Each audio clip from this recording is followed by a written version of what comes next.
Hello guys, ఎలా ఉన్నారు అందరూ? ఈరోజు మేము డిన్నర్లోకి చామగడ్డ పులుసు అయితే చేసుకున్నాం. చలో రెసిపీ చూసేద్దాం. ఫస్ట్ చామగడ్డ మొత్తం పీల్ చేసుకొని పీసెస్గా కట్ చేసుకొని వాష్ చేసుకోవాలి నీట్గా.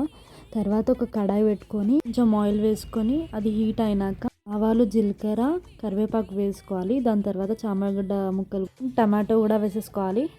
దాని తర్వాత పసుపు కొంచెం వేసుకొని మిక్స్ చేసుకోవాలి. బాగా మిక్స్ చేసుకున్న తర్వాత ఇప్పుడు కొంచెం కారం అండ్ ఉప్పు, అల్లం వెల్లుల్లి పేస్ట్ యాడ్ చేసుకోవాలి. మొత్తం బాగా మిక్స్ చేసుకోవాలి.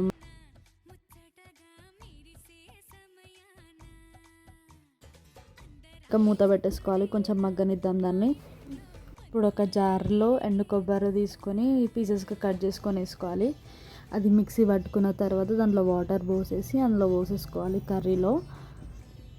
ఎండు కొబ్బరి ఎందుకంటే కొంచెం టేస్ట్ వస్తుంది. అండ్ ఇప్పుడు చింతపండు కొంచెం నానబెట్టుకోండి, తీసుకొని వాటర్ పోసుకొని కొంచెం పులుసు యాడ్ చేసుకోండి. అందులో ఉట్టి పులుసు ఒక్కటే, చింతపండు అవసరం లేదు. బాగా మిక్స్ చేసుకోండి మొత్తం. కొంచెం ధనియా పౌడర్ యాడ్ చేసుకోండి, చెక్క లవంగా కొంచెం పొడి వేసుకోండి. ఇది సబ్జీ మసాలా వేసుకుంటున్నాం, ఇది వద్దనుకుంటే స్కిప్ చేసుకోవచ్చు మీరు, టేస్ట్ ఉంటుంది వేసుకుంటే. అంతే, కర్రీ అయితే రెడీ అయిపోయింది. Thank you for watching guys.